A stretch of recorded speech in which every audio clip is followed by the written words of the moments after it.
Welcome back dear aspirants. Today we are back with the prelims booster. आज हम लोग cover करेंगे test series 8 जो हमारे चैनल पे आज न्यू आए हैं मैं उनको बता दूं। इससे पहले हमारे टोटल 7 टेस्ट सीरीज हो चुकी हैं और आज हम 8 को कंक्लूड करने जा रहे हैं। तो चलिए स्टार्ट करते हैं। हमारा जो पहला क्वेश्चन है that is related to with reference to road sector in India. चलिए इसको पढ़ना स्टार्ट करते हैं। It accounts for about 90% for countrywide passengers traffic. Yes, जो पहला क्वेश्चन है वो पहला पॉइंट बिल्कुल ठीक है। Ministry of Road Transport and Highway declared 2018-19 as the year of construction. ये भी बिल्कुल ठीक है। The National Highway constitute about 70.65 नहीं भाई ये गलत है। मैं आपको बता दूं हमारे देश में ज्यादा रूरल रोड्स हैं, नेशनल हाईवे सिर्फ 2.2% है। इस बात को आप ध्यान में रखोगे। तो इसी के साथ जहां जहां हमारा थर्ड पॉइंट आ रहा है उसको हम लोग क्या कर देंगे, एक्सक्लूड कर देंगे और इसको लाइक बी सी और डी को एक्सक्लूड करके तो हमारे पास सिर्फ एक ही बचता है दैट इज ए। इसके साथ हमारा जो आंसर है वो करेक्ट हो जाता है। आई होप आप लोगों को समझ आ गया होगा। ओके अभी हम देखते हैं जो रोड सेक्टर है हमारा इंडिया में is dominated mode by the transportation. मतलब क्यों इतना डोमिनेटेड है, लाइक ज्यादा डोमिनेटेड है as compare to railway, air traffic and inland waterways के।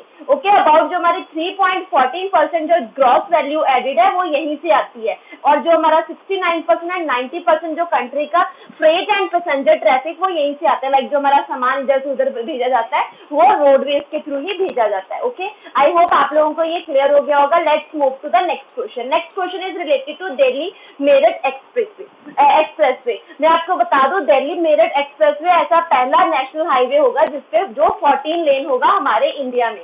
तो इसी के साथ जो पहली सेंटेंस है वो लाइक पहला स्टेटमेंट हमारा बिल्कुल करेक्ट हो जाता है। Next it is dedicated cycle track, like it has a dedicated cycle track, pedestrian path and eco friendly features. ये दोनों स्टेप्स दोनों पॉइंट्स बिल्कुल ठीक है। हमारा आंसर क्या हो जाता है, both A and B are correct. Okay अब हम थोड़ा सा इसके बारे में पढ़ लें। जो दिल्ली मेरठ एक्सप्रेस वे है वो इंडिया का widest 96 kilometre long controlled express way है और ये कनेक्ट करेगा दिल्ली को मेरठ के साथ वाया गाजियाबाद। गाजियाबाद का जो 10वां एरिया है उसमें से गुजरते हुए दिल्ली को मेरठ के साथ कंबाइन करेगा। और वंस कंप्लीटेड अगर एक बार ये कंप्लीट हो जाए तो टोटल 45 मिनट का जो डिस्टेंस है वो ट्रेवल टाइम कम हो जाएगा। Next is question number 3। Question number 3 is related to consider the following statement with reference to green railway station rating system. जो green railway station rating system है ये develop किया गया है इंडियन ग्रीन बिल्डिंग काउंसिल के द्वारा। Okay अभी हम इसको पढ़ना स्टेटमेंट पढ़नी स्टार्ट करते हैं। पहली स्टेटमेंट क्या है, it is developed by joint effect of railway ministry. नहीं भाई ये रेलवे मिनिस्ट्री और ministry of environment and climate change का इनिशिएटिव नहीं है, it is a initiative of Indian green building council. Okay first statement हमारी क्या हो जाती है, इनकरेक्ट। नेक्स्ट क्या है, it aim to encourage adoption of green concept and enhance user experience. Second statement बिल्कुल ठीक है लेकिन फर्स्ट हमारी गलत हो जाती है। जहां जहां फर्स्ट स्टेटमेंट होंगी उसको हम इनकरेक्ट पहले ही कर देंगे। ओके इसके साथ जो हमारा डी है वो इनकरेक्ट हो गया एंड ए हमारा क्या हो गया, इनकरेक्ट। जो सेकंड है वो हमारा ट्रू है। जो हमारी मेन जो डिसीजन मेकिंग जो स्टेटमेंट है दैट इज थर्ड क्या है, the Tirupati station become the first station in the country to be awarded with the platinum rating. नहीं भाई हमारे जो इंडिया में जो पहला स्टेशन बना है जिसको प्लैटिनम रेटिंग मिली है वो है सिकंदराबाद स्टेशन। इस बात को आप ध्यान में रखोगे तो हमारा ओनली बी जो होता है वो हो जाता है ट्रू। ओके अब हम चलते हैं इसकी थोड़ी एक्सप्लेनेशन की तरफ। जो ग्रीन बिल्डिंग काउंसिल है like and confederation of Indian industries with the support of environment directorate of Indian railway has developed the green railway station rating system. ये क्या करेगा, लाइक इसका मेन ऑब्जेक्टिव क्या, रेटिंग देना इज टू फैसिलिटेट द जैसे जैसे जो green concept है उनको अडॉप्ट किया जा रहा है उसके अकॉर्डिंग ये क्या देता है, रेटिंग देता है। जो हमारा ये जो green railway station rating system है ये पहला इस तरह का हॉलिस्टिक रेटिंग सिस्टम है इंडिया में जो एड्रेस करेगा environmental sustainability in Indian railway station. जो ITC green railway station rating system is a voluntary and consensus based program. इस बात को आप लोग ध्यान में रखोगे, ये वॉलंटरी प्रोग्राम है एंड सेंसियस बेस्ड है। ओके अब हम चलते हैं नेक्स्ट क्वेश्चन की तरफ। थोड़ा सा और देख लेते हैं जो ग्रीन रेलवे स्टेशन रेटिंग में क्या क्या इंक्लूड किया जाएगा, क्या क्या इसमें स्टेप्स इन्वॉल्व होंगे। पहला training for railway station operation and maintenance personnel on green railway station, मतलब उनको ट्रेनिंग दी जाएगी कि कैसे आपने ग्रीन रेलवे स्टेशन को मेंटेन करना है, ताकि आपका जो रैंक है वो आ सके, अगर आपका रैंक आया उसे मेंटेन कैसे करना है। जिसमें परफॉर्मेंस इंप्रूवमेंट के लिए स्टडी इंक्लूड की जाएगी, वो कौन कौन सी है? Reducing energy and water consumption, increase renewable energy, effective waste management, enhancing passenger amenities and guidelines जो होंगी like on the implementation of mayor, जिसमें क्या होगा? फैसिलिटेट करना assessment by third party independent expert award of green railway station rating, मतलब ये inside the railway station से कोई नहीं होगा, ये आउटसाइड जो एक्सपर्ट अलग से कमेटी होगी थर्ड पार्टी, जिसका वो इसको रेटिंग देगी। तो अभी तभी लाइक जो हमारा फाइनल एक्चुअल में जो डेटा है वो सामने निकल के आएगा। अब हम चलते हैं क्वेश्चन नंबर 4 की तरफ। क्वेश्चन नंबर 4 क्या है? Consider the following statement with reference to civil aviation sector in India. Okay, तो हम देखते हैं जो इंडिया जो है वो इनमें से पूछा गया, इनमें से इनकरेक्ट कौन सा है। ओके, तो अभी हम इसको देखना स्टार्ट करते हैं। तो पहला क्या है? India is the fastest growing aviation market in the India in the world, ये बिल्कुल करेक्ट है। ओके, अब दूसरा हमारा क्या है? India has become the third largest domestic aviation market in the world. ये जो सेकंड है वो करेक्ट नहीं है, ऐसा क्यों? जो इंडिया है has become the third largest domestic aviation market in the world, इसके बारे में आपको मैं बता दूं, जो डोमेस्टिक पैसेंजर है हमारा इंडिया के वो कितने हैं? 18.28% फाइनेंशियल ईयर 2018 में, and it is expected to ये यूके को बाय 2024 ओवरटेक कर देगा। ओके, इस बात को आप ध्यान में रखोगे। जो थर्ड स्टेटमेंट है वो हमारी गलत हो जाती है। उन्होंने बोला इंडिया ने ओवरटेक कर लिया यूके को, नहीं भाई, इंडिया ने अभी तक ओवरटेक किया नहीं है, ये करेगा बाय 2024। इस बात को आपने ध्यान रखना। जो थर्ड स्टेटमेंट है वो हमारी इनकरेक्ट है। ओके, लेकिन यहाँ पे जो ऑप्शन है थोड़ी गड़बड़ हो रखी है, इसमें जो सेकंड स्टेटमेंट है दैट इज ट्रू, बट जो थर्ड है वो इनकरेक्ट है, तो मैंने इसमें से इसको ठीक कर दिया, लेकिन ऐसा हमारे मेन पेपर में ऐसा नहीं होगा। इस बात को आप ध्यान में रखोगे। जो बेसिक अगर हम इंफ्रास्ट्रक्चर की बात करें, India has 91 international carrier comprising of 5 Indian carriers and 86 foreigner carriers, मतलब टोटल हमारे पास 91 है, उसमें से जो 5 है वो इंडियन है, 86 कौन के फॉरेनर है, which ensure that India is well connected with the most major countries. जो इंडिया की कनेक्टिविटी है टोटल 59 कंट्रीज के साथ है थ्रू 344 रूट्स। अगर हम रेवेन्यू की बात करें, जो revenue passenger kilometre in domestic airline, उसकी डिमांड ग्रोथ क्या है? 18.6% इन 2018, जो कि 3 टाइम्स ज्यादा है जो हमारी ग्लोबल रेवेन्यू पैसेंजर किलोमीटर है वो कितनी थी? 6.5, मतलब हमारी 3 गुना ज्यादा है, 6 × 18। ओके, करंटली जो हमारा इंडिया है वो 9th largest civil aviation market है इंडिया में।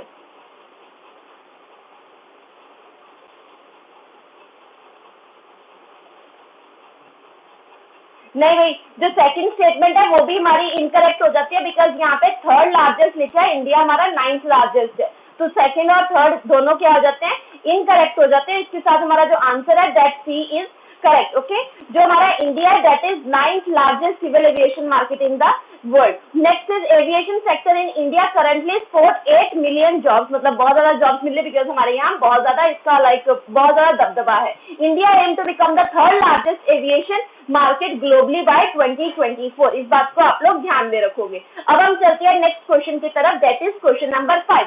क्वेश्चन नंबर 5 में हमें कुछ एयरपोर्ट्स के नाम दिए गए हैं और स्टेट्स के नाम दिए गए, उनमें से पूछा गया इनमें से करेक्ट मैच कौन से हो रहे हैं। सबसे पहले हमारे पास एयरपोर्ट का नाम आता है झारसुगुड़ा एयरपोर्ट, जो कि ओडिशा में है। नेक्स्ट हमारे पास आता है पैकोंग एयरपोर्ट, वो पैकोंग एयरपोर्ट इज इन सिक्किम, ना कि Arunachal Pradesh.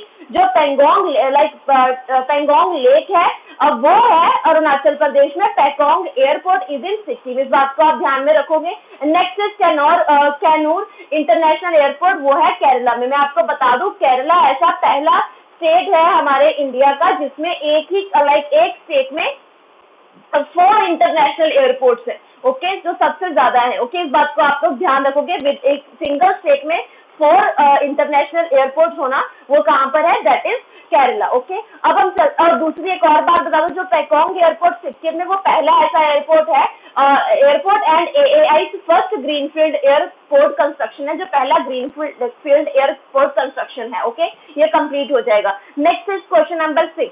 Consider the following statement with reference to models used for port management. अब कौन से मॉडल्स यूज किए जाते हैं फॉर द पोर्ट मैनेजमेंट? कुछ हमें स्टेटमेंट्स दी हैं, here we have to check which of the following are correct. Okay, पहला क्या है? In service port model the port authority only carries out.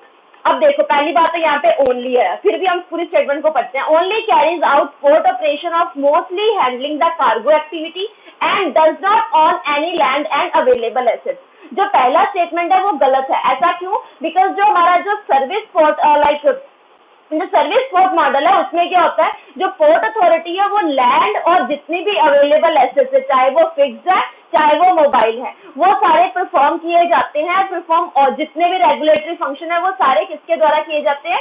By the authority. मतलब सारे एसेट्स, लैंड भी उनकी होती है, एसेट्स भी उनकी होती है, और जो परफॉर्मेंस है, जो फंक्शंस है रेगुलेटरी, वो भी एक ही अथॉरिटी के द्वारा की जाती है। नेक्स्ट हमारे पास आता है दूसरा स्टेटमेंट। फर्स्ट स्टेटमेंट इनकरेक्ट होगा, मैंने आपको बता दिया। Next, landlord port model, the port authority owns and land and carries out mainly cargo handling activities। भाई मैं आपको बता दूं, ये उन्होंने उल्टा कर रखा है। जो सेकंड है हमारा, जो लैंडलॉर्ड पोर्ट मॉडल है, उसमें क्या होता है, is the publicly govern port authority, जो कि एक्ट करती है एक तरह की regulatory body and as a landlord. जबकि जो प्राइवेट कंपनीज है वो कैरी आउट करते हैं ऑपरेशंस को, और जो लैंड होती है वो एक पब्लिकली गवर्न बॉडी की होती है, जो जिसको हम बोलते हैं मेनली कार्गो हैंडलिंग एक्टिविटीज। यहाँ पर बोलते हैं ये सब कुछ करता है। भाई जो सेकंड है that is also incorrect, first is also incorrect. हमारा जो सर्विस पोर्ट मॉडल है उसमें लैंड भी उन्हीं की होती है, और ये जो अपना कार्गो हैंडलिंग है वो भी ये खुद ही देखती है।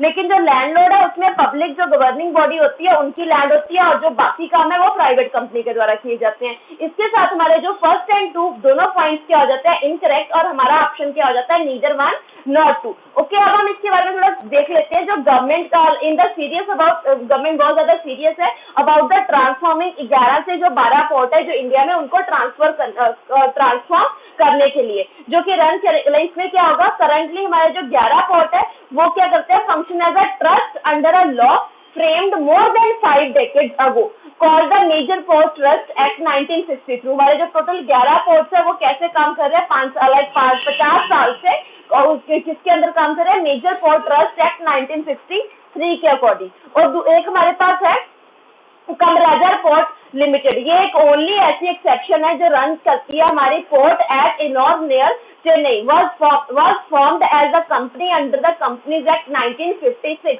when it was opened in 2001 and operate as a landlord port. Okay, बाकी मैंने सर्विस पोर्ट मॉडल और लैंड पोर्ट मॉडल के बारे में आपको बता ही दिया, ये दोनों आपको पता होना चाहिए। सर्विस पोर्ट मॉडल में जो अथॉरिटी और जो एसेट्स होते हैं एंड जो फंक्शनल एरिया होता है वो सारा एक ही पोर्ट अथॉरिटी के अंदर ही आता है। लैंडलॉर्ड पोर्ट मॉडल में जो जो हमारी रेगुलेटरी बॉडी होती है वो एज अ लैंडलॉर्ड होती है, मतलब वो अपना सामान देते हैं। बाकी जो प्राइवेट कंपनीज है वो कैरी आउट करते हैं सारे operations, mainly cargo handling activities को। ओके, नेक्स्ट हम देखते हैं question number 7। Question number 7 is related to BS6 emission norms that will come into force in April 2020। मैं आपको बता दूं, भारत स्टेज 6 नॉर्म्स 2020 में लॉन्च स्टार्ट होने से भारत इसके बारे में थोड़ा पढ़ते हैं। ओके, ये पहले भारत स्टेज 4 चल रही थी, अब सीधा भारत स्टेज 6 आ गई है। अब बीच में भारत स्टेज 5 नहीं आनी, इसी को डाल के भारत स्टेज 5 का वर्ड यूज करके हमें कंफ्यूजन क्रिएट की जा सकती है। तो सेकंड स्टेटमेंट है, यहाँ पर क्या लिखा था? Bharat stage 5 complaint vehicle were made compulsory from 1 April 2007। Bharat stage 5 तो आएगी, तो इसी के साथ जो हमारा सेकंड स्टेटमेंट है वो तो हमारा सीधा इनकरेक्ट हो जाता है। जहां जहां पर सेकंड है उसको हम लोग इनकरेक्ट कर सकते हैं। ओके, अब हमारे पास ऑप्शन रह गई सिर्फ एक की। ओके, इसको पढ़ लेते हैं। The norms are applicable to all 2 wheeler 3 wheeler 4 wheeler construction equipment vehicle. यहाँ तक तो ये स्टेटमेंट बिल्कुल ठीक है, लेकिन जो BS6 नॉर्म्स हैं वो जो armoured trucks and special vehicles है उनके लिए एप्लीकेबल नहीं होंगे।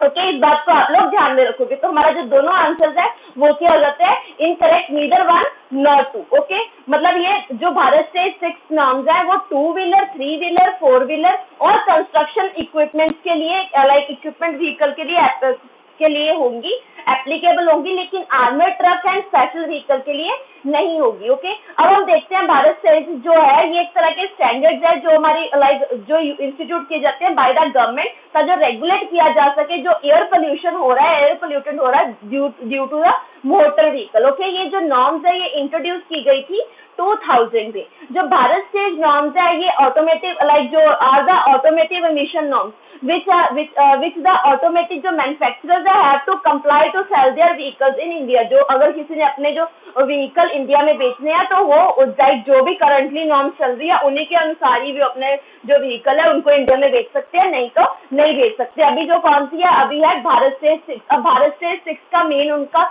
मतलब क्या है कि ये ग्रेड फ्यूल है 10 ppm सल्फर। मतलब ये क्या करेगा, भारत स्टेज 6 ब्रिंग जो पार्टिकल जो वैल्यू है इन डीजल की वो 80% कर देगा डाउन, 80% से डाउन कर देगा। जो वैल्यू मतलब उनका जो सल्फर कंटेंट है उसकी वैल्यू 80% तक कम हो जाएगी। और जो पेट्रोल है उसमें भी उसमें जो सल्फर कंटेंट है, नाइट्रोजन डाइऑक्साइड है, उनको उनका जो पोल्यूटेंट्स है उनमें हमें डाउन देखने को मिलेगा। ओके, तो अब हम चलते हैं नेक्स्ट क्वेश्चन नंबर 8 की तरफ। ओके, अगर आप हमारे चैनल पर न्यू आए हैं then don't forget to subscribe our channel for the latest updates। और अगर आपको पीडीएफ चाहिए जो मैं यूज करके अपनी वीडियो बना रही हूँ तो आप लोग उसके लिए हमारे टेलीग्राम चैनल को ज्वाइन कर सकते हो। ओके, अभी हम स्टार्ट करते हैं क्वेश्चन नंबर 8।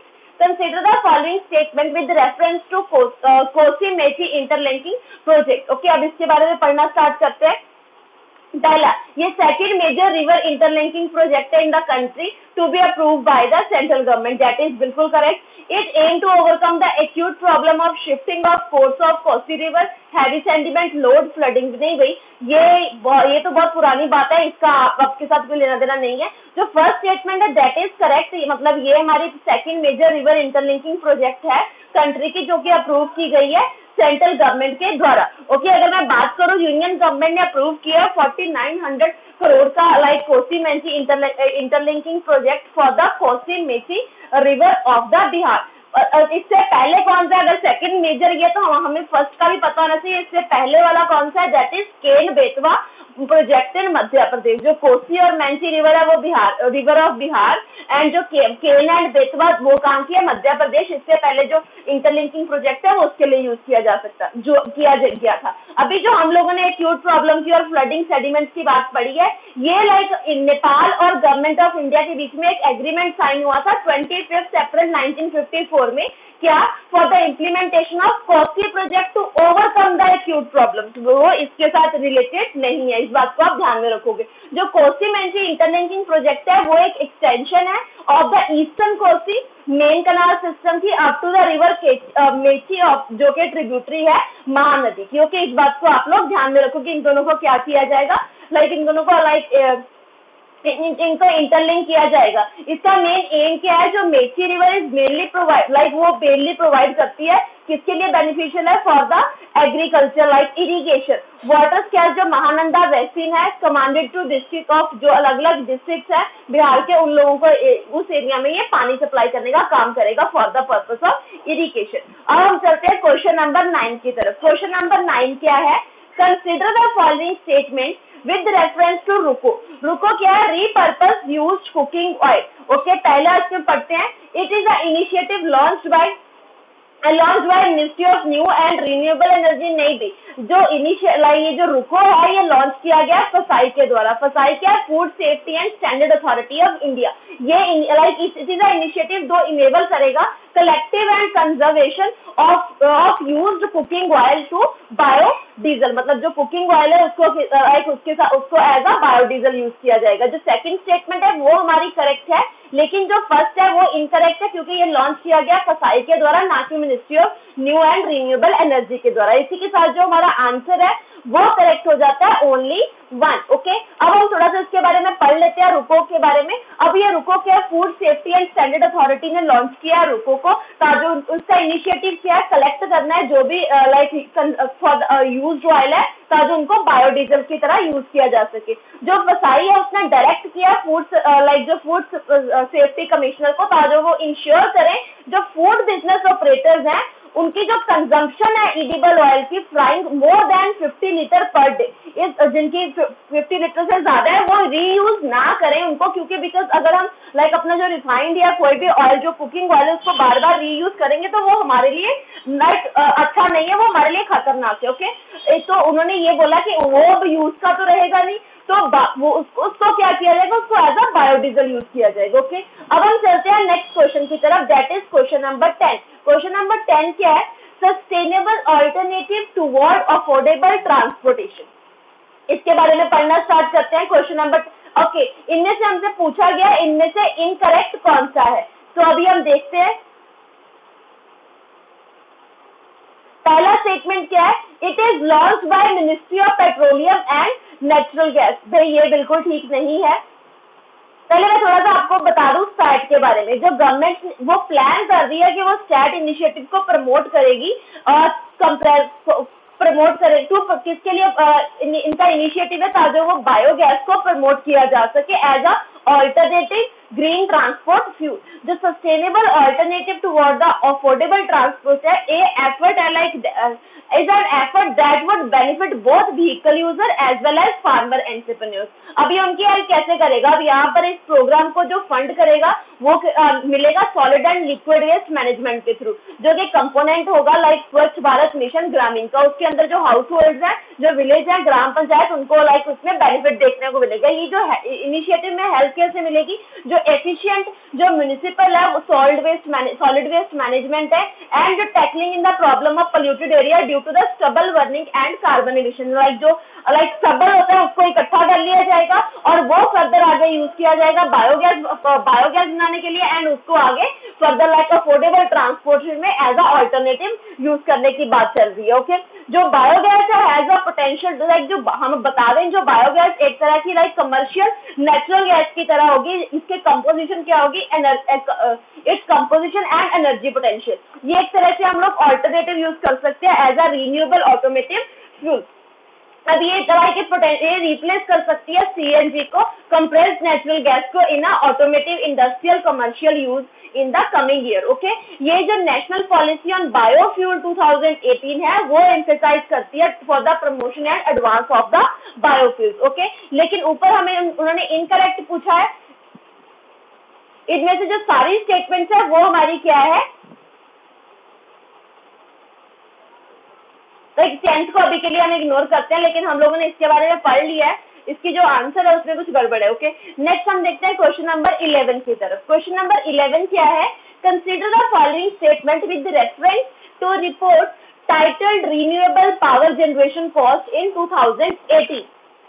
ओके, जो इट वाज रिलीज, ये जो है ये रिन्यूएबल पावर जनरेशन कॉस्ट 2018 ये रिलीज किया गया इंटरनेशनल रिन्यूएबल एनर्जी एजेंसी के द्वारा। उन्होंने ऑप्शन में क्या दिया है, it is released by the WEF world economic form. नहीं, जो like renewable power generation cost 2018 it is release by international renewable energy agency. और अभी अगर हम बात करें जो हाईएस्ट कॉस्ट प्रोड्यूसर है और सोलर पावर का वो ग्लोबली है कनाडा, ना के इंडिया। जो दोनों स्टेटमेंट्स है वो हमारी इनकरेक्ट हो जाती है। जहां जहां 2 है उसको हम लोग सीधा क्या करते, 1-2 है उनको हम लोग इग्नोर कर देंगे। इसके साथ हमें पता चल गया जो हमारा थर्ड स्टेटमेंट है वो क्या है, करेक्ट। अब इस थर्ड स्टेटमेंट है क्या, द ऑन शोर wind and solar PV power are now frequently less expensive than the fossil fuel options without financial assistance। Okay, इसमें क्या है, जो onshore wind और solar power है वो अभी सस्ते हो गए as compared to the fossil fuels जो कि लाइक कन्वेंशनली यूज किया जा रहा है। ओके, अब हम थोड़ा सा पढ़ लेते हैं इसके बारे में। जो रिन्यूएबल पावर जनरेशन कॉस्ट है 2018 की, ये कंप्रीहेंसिव कॉस्ट स्टडी है जो कि कंडक्ट की गई है इंटरनेशनल रिन्यूएबल एनर्जी एजेंसी के द्वारा। जो जिसने हाईलाइट की है कुछ एक latest trend each of the main renewable power technologies के बारे में। इसने एनालाइज किया जो 8 मेजर सोलर PV मार्केट्स है फ्रॉम 2010 टू 2018 हो रही हैं, China, France, Germany, India, Italy, Japan, UK and USA. Okay, जो ग्लोबल वेटेड अगर एवरेज कॉस्ट की बात करें, जो इलेक्ट्रिसिटी उसमें भी डिक्लाइन देखने को मिला है और year on year for the concentrated solar, जो हमारा सोलर पावर्स है उन कंसंट्रेटेड सोलर पावर्स में। ओके, उसके बाद हम लोगों को लाइक जो बायो एनर्जी है उसमें भी डिक्लाइन देखने को मिला है, जो लाइक फोटोवोल्टाइक है उसमें हम लोगों को इंक्रीमेंट ये सब देखने को मिले हैं। ओके, अगर मैं आपको बता दूं, इंडिया अभी तक लोएस्ट कॉस्ट प्रोड्यूसर है सोलर पावर का ग्लोबली, और जो हाईएस्ट है वो है कनाडा। इंडिया की कितनी है, $793 in like as per 2018 data, और कनाडा की है $2000 टू 427। इस बात को आप लोग ध्यान में रखोगे। अब लाइक थोड़ा सा एडिशनल हमारे लिए एक बॉडी आई है, इंटरनेशनल रिन्यूएबल एनर्जी एजेंसी, तो हमारे लिए इंपॉर्टेंट है, हम थोड़ा सा उसके बारे में भी देखें। जो इंटरनेशनल रिन्यूएबल एनर्जी एजेंसी है ये 2009 में बनाई गई थी, एंड इसका मेन लाइक स्टैट्यूटरी कब फोर्स में आया, काम में कब आई, 8 जुलाई 2010 में। इसका जो हेडक्वार्टर है that is in Abu Dhabi, Masdar city है। ये एक इंटर गवर्नमेंटल ऑर्गेनाइजेशन है जिसका मैंडेट है फैसिलिटेट करना कॉपरेशन को और एडवांस नॉलेज एंड प्रमोट करना adoption of sustainable use of renewable energy को। इसका जो पहला इंटरनेशनल ऑर्गेनाइजेशन है टू इसका लाइक ये ऐसा पहला इंटरनेशनल ऑर्गेनाइजेशन है जो फोकस करता है एक्सक्लूसिवली ऑन रिन्यूएबल एनर्जी, जो कि एड्रेस करे needs in both industrialized and developing country में। Okay, it is an official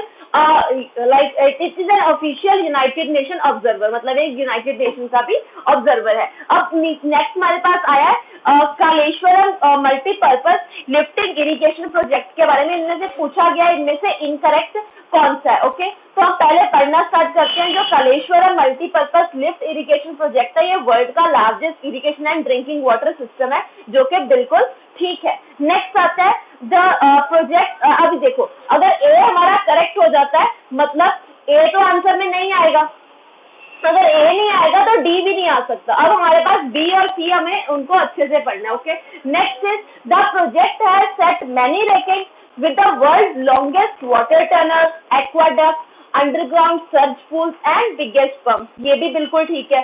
Next is it's aimed to irrigate and provide drinking to Amravati and propose a new capital for Andhra Pradesh। भाई second जो statement है वो गलत है। अब अगर मैं इसके बारे में, जो थर्ड स्टेटमेंट है वो गलत है, इसका आंसर क्या हो जाता है सी। तो थोड़ा सा हम कालेश्वरम और जो इरिगेशन प्रोजेक्ट है उसके बारे में पढ़ लेते तो जो आपका जो आंसर है वो क्लियर हो जाए। और यहाँ पे आया है आंध्र प्रदेश, मैं आपको बता दूंगी आंध्र प्रदेश में तेलंगाना का है प्रोजेक्ट। ओके, इस बात को आप लोग ध्यान में रखोगे। जो कालेश्वरम लिफ्ट इरिगेशन प्रोजेक्ट है क्लेम द मतलब ये वर्ल्ड का largest multi stage and multipurpose lift irrigation scheme है, जो स्टार्ट की गई है तेलंगाना के चीफ मिनिस्टर के चंद्रशेखर राव के द्वारा एट द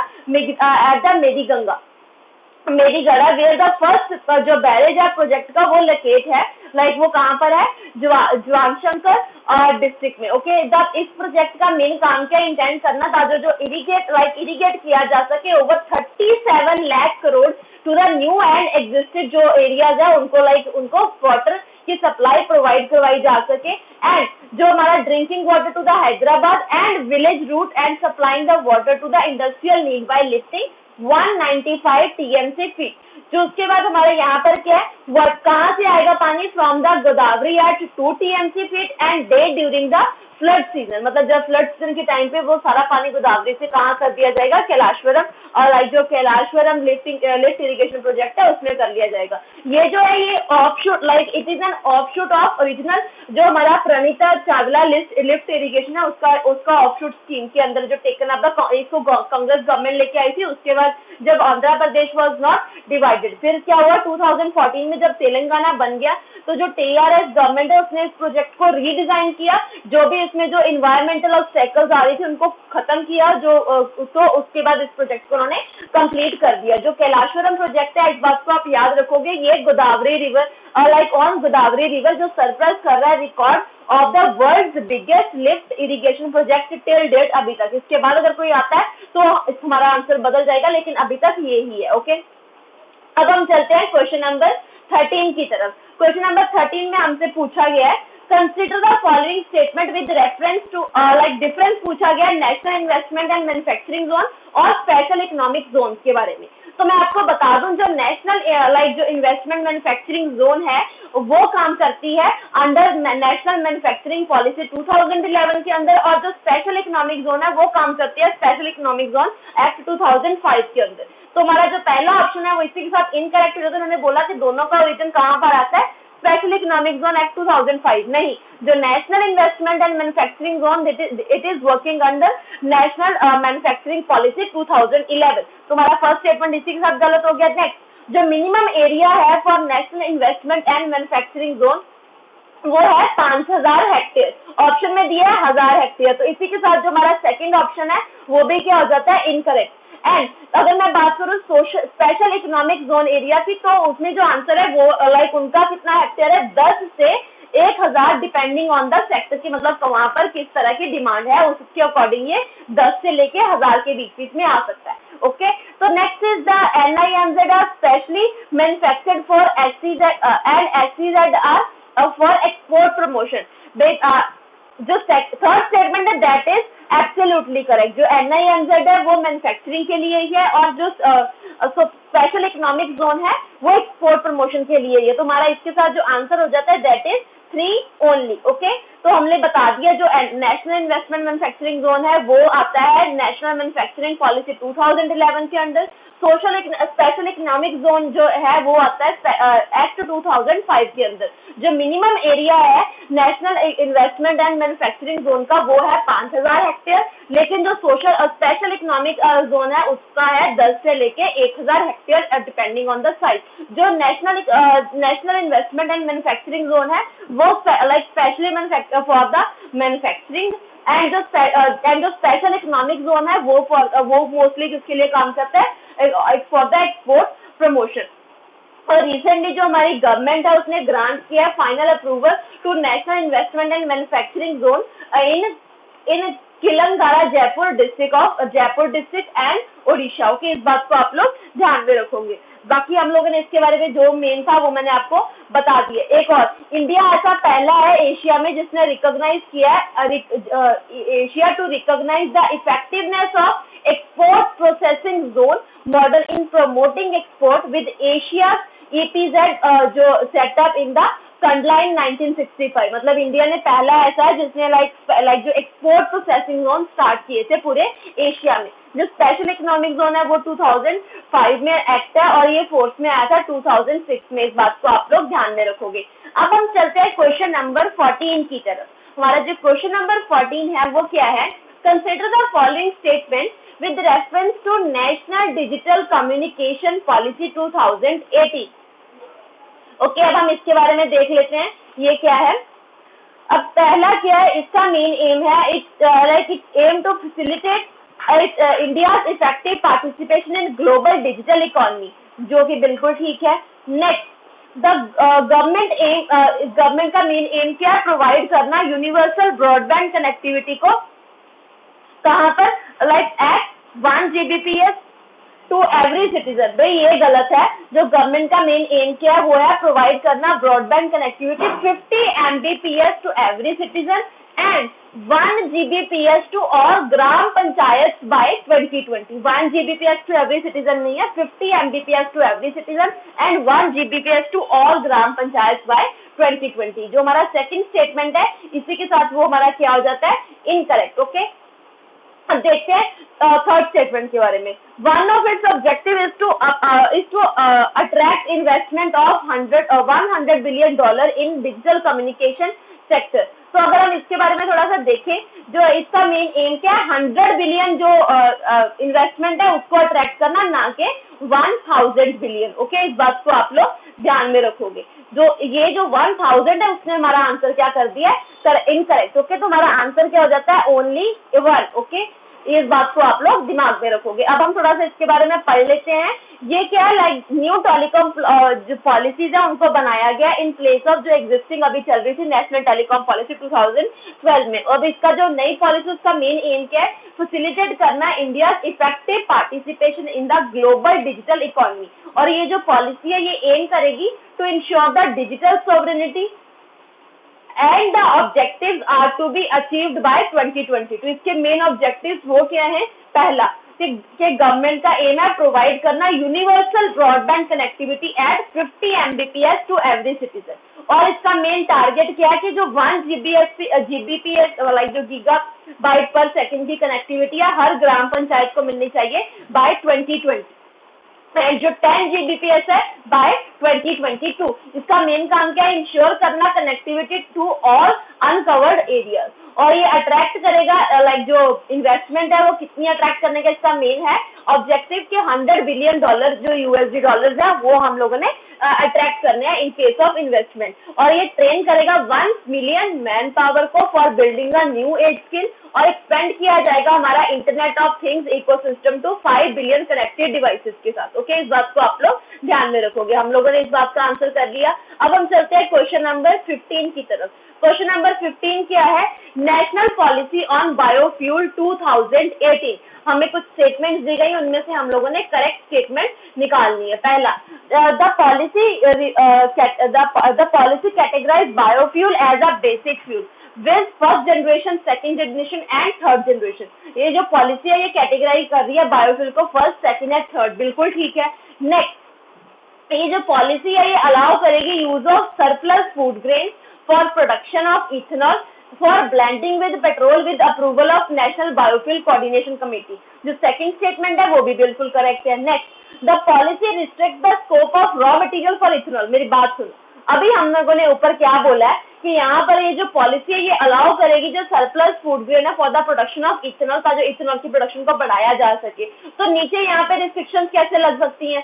ठीक है, पहली बात तो ये दो आपस में एक कॉन्ट्राडिक्शन हो रही है, उसके बाद हम पूरी स्टेटमेंट को फिर से पढ़ते हैं। ठीक है, the policy restrict the scope of raw material for ethanol producing by banning the use of sugar cane sugar cane juice, sugar containing material like sugar, beet, sweet and sorghum। भाई मैं आपको बताऊं, इसको रिस्ट्रिक्ट नहीं किया गया, इस policy में एक्सपैंड किया गया है scope of raw material for ethanol. तो जो थर्ड स्टेटमेंट है वो बस एक रिस्ट्रिक्ट वर्ड की वजह से हमारी इनकरेक्ट हो गई है। ओके, तो हमारे पेपर में भी हमें ऐसे ही क्वेश्चन आएंगे। द फैक्ट इज हम लोगों ने उस टाइम पे बहुत ज्यादा कंसंट्रेशन के साथ एक स्टेटमेंट को 2 बार पढ़ के फिर ही आंसर देना है। ओके, जैसे पढ़ रहे हैं उसी के टाइम पे हम लोगों ने देखना है कि ये स्टेटमेंट इंक्लूड हो सकती है या एक्सक्लूड हो सकती है, उसी के बाद हम सेकंड स्टेटमेंट पे जाएंगे। इस बात को हमने ध्यान में रखना है। जो थर्ड स्टेटमेंट है वो हमारी क्या हो गई है? इनकरेक्ट। तो करेक्ट आंसर क्या हो गया? 1 and 2 only, that is B. Basic information, जो यूनियन कैबिनेट है वो जिसका हेड के चेयरपर्सन कौन होते हैं? हमारे जो प्राइम मिनिस्टर श्री नरेंद्र मोदी, उन्होंने अप्रूव कर दिया नेशनल पॉलिसी फॉर बायोफ्यूल 2018। कुछ है उसके फीचर्स है। पहला कि उनका मेन एम क्या है कि इंडिकेटिव टारगेट देना 20% ब्लेंडिंग का of ethanol in petrol and 50% blending देनी है बायो डीजल में इन डीजल बाय 2030। ये जो पॉलिसी की कैटेगरीज है, इस पॉलिसी की कैटेगरीज है बायोफ्यूल एज वो कैसे रखी जाएंगी? First generation, second generation, third generation and municipal solid waste and to drop in fuels, ये सब इसमें इंक्लूड किया जाएगा। जो पॉलिसी है वो एक्सपैंड करती है scope of raw material for the ethanol production by allowing the use of, जिस केस में आप शुगर कैन यूज कर लो, शुगर कैन जूस को यूज करो, शुगर कंटेनिंग मटेरियल जैसे कि sugar beet, sweet, sorghum, starch containing material जैसे कि corn, damaged food grain like wheat, broken rice, rotten potato, इन सबको आप लोग यूज करके इथेनॉल के प्रोडक्शन में और human consumption for ethanol production में आप इसको यूज कर सकते हो। ओके, अब यहाँ पे ये जो पॉलिसी है ये अलाउ करेगी यूज ऑफ सरप्लस ग्रेन्स, वो ग्रेन्स जो सरप्लस में जा रही है, मतलब जो अभी यूज में नहीं है, जितनी हमें चाहिए थी उससे ज्यादा है, for the production of ethanol for blending with petrol with the approval of national biofuel coordination committee. Okay, इस बात को आप लोग ध्यान में रखोगे। अब हम चलते हैं नेक्स्ट क्वेश्चन की तरफ, दैट इज थोड़ा सा मैं आपको नेशनल पॉलिसी फॉर बायोफ्यूल 2018 के बारे में बता दूं, इसके बेनिफिट्स क्या होंगे। अगर एक बार ये इम्प्लीमेंट हो जाती है तो इसके साथ जो हमारी इंपोर्ट डिपेंडेंसी है, जो हम बाहर से मंगवाते हैं, वो हमारी कम हो जाएगी। दूसरा, क्लीनर एनवायरनमेंट, जैसे कि हम लोगों ने बोला कि इथेनॉल को यूज किया जाएगा, जो इथेनॉल की ब्लेंडिंग होगी तो जो हमारा पोल्यूशन है उसमें पोल्यूशन कम होगा, CO2 की एमिशन में कम में हमें गिरावट देखने को मिलेगी, जिससे हमारा जो एनवायरनमेंट है वो क्लीन होगा। नेक्स्ट हमारे पास आता है MSW मैनेजमेंट, जो भी हमारा जो वेस्ट आ रहा है म्यूनिसिपल पार्ट में वहां पे उसमें भी हमें ड्रॉप देखने को मिलेगा। एम्प्लॉयमेंट जनरेशन, अब अगर कोई भी नया प्लांट लगेगा वहां पे एम्प्लॉयमेंट तो स्टार्ट हो ही जाएगी। Additional income for to the farmer, अगर फार्मर्स के पास जो रेजिड्यू वेस्ट पड़ा है उसको वो फार्मर्स क्या करेंगे, फॉर द कन्वर्ट करेंगे उसको इथेनॉल में, जो कि जिसको बेच के वो काफी पैसा कमा सकते हैं। ओके, अब हम चलते हैं क्वेश्चन नंबर 16 की तरफ।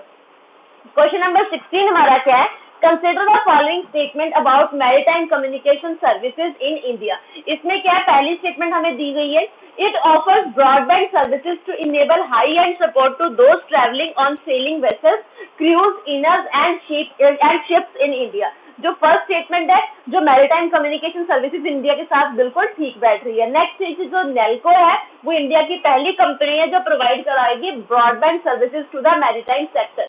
ये भी हमारी बिल्कुल करेक्ट बैठ रही है। जो दोनों स्टेटमेंट है वो हमारी करेक्ट है। थर्ड स्टेटमेंट, अच्छा इसमें से करेक्ट पूछा गया, दो ही स्टेटमेंट है, तो दोनों स्टेटमेंट हमारी क्या है, करेक्ट। थोड़ा सा एक्सप्लेनेशन के बारे में देख लें।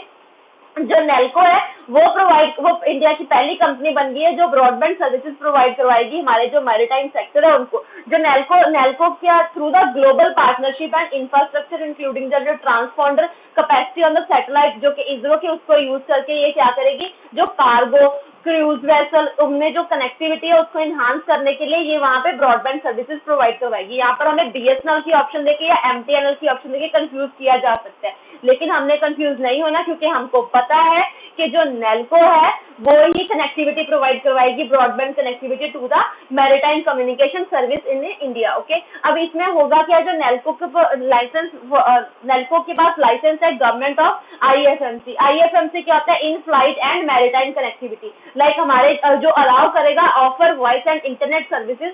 जब भी कोई इंडियन स्काईज के ऊपर और एंड सेल करेगा इंडियन वाटर में, तो उन एरियाज में जो इंटरनेट है वो मिलेगा फ्रॉम द नेल्को। एडिशनल मैं बताऊं, दिसंबर 2018 में जो गवर्नमेंट ने अनाउंस किया था आईएफएमसी लाइसेंस प्रोग्राम, जिससे क्या किया गया, जिसका क्या था कि लिबरलाइज किया जाएगा सैटेलाइट कम्युनिकेशन सर्विसेज को कंट्री में। और जो आईएफएमसी लाइसेंस है, not enabled connectivity for on board users.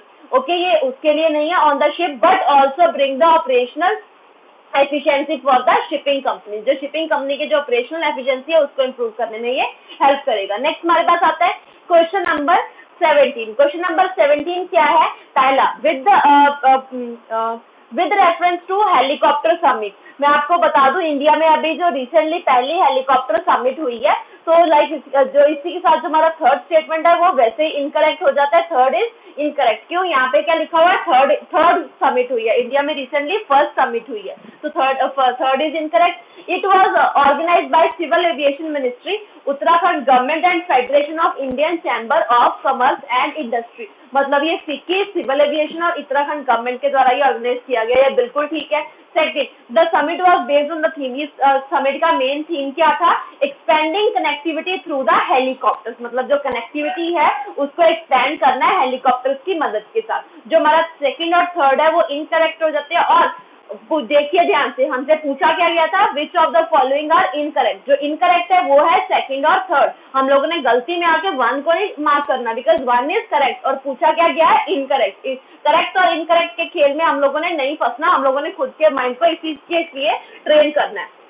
ये जो पहली ऐसी कंक्लेव जो इंडिया लाइक हेलीकॉप्टर समिट 2019 जो ज्वाइंटली ऑर्गेनाइज करवाई गई है civil aviation ministry, Uttarakhand and FICCI के द्वारा। फिक्की क्या है, federation of Indian chamber of commerce and industry. Indian air force was, उसको भी इनवाइट किया गया था टू टेक लाइक इंडियन का जो इस रोल समिट में वो अपनी टॉक करें on the role of IAF helicopter in medevac and like that is, जिसको हम क्या बोलते हैं, मेडविक को क्या बोलते हैं, medical evacuation at national level. ये जो समिट है ये वाज कंडक्टेड एट द जो देहरादून में करवाई गई थी, जो कि कैपिटल है उत्तराखंड की। Summit is based on the theme of expanding connectivity through the helicopter. जो हेलीकॉप्टर्स के साथ इसकी कनेक्टिविटी है उसको क्या करना है, इंक्रीज कनेक्टिविटी को इंक्रीज करना है, ताकि ज्यादा से ज्यादा जो हिली और टेरेन एरिया है वहां पर जो लोगों का जो रिमोट एरिया है वहां तक हमारी कनेक्टिविटी हो सके।